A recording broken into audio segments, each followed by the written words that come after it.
No, mi amor, al rato, mi amor. Espérate que voy a trabajar, espérate. ¿Cómo está? Buenos días. ¿Cómo estás? Buenos días, buenos días. Vengo a recoger mi kit.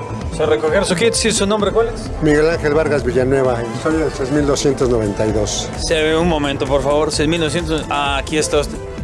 He hecho los 36 maratones de la Ciudad de México.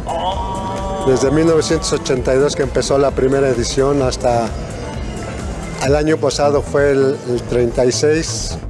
Te puedo hablar de la primera fase hasta los 10 años que era muy rústico.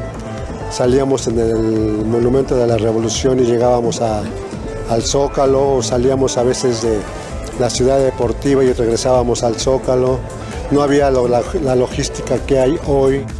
Las carreras empezó una vez que estaba yo sentado allí en una de las gradas del Wilfrido Massieu, donde entrenan los Águilas Blancas. Entonces vi a un joven corriendo 25 vueltas a la pista olímpica. Yo sentado, dije, ¿qué hago aquí sentado? Lo puedo hacer, ¿no? Sí, pues, dice, aquí no voy a lograr nada. Y así empieza el espíritu por correr. Sí. Le iba a decir la última vez que se fue a checar al médico, ¿qué le dijo?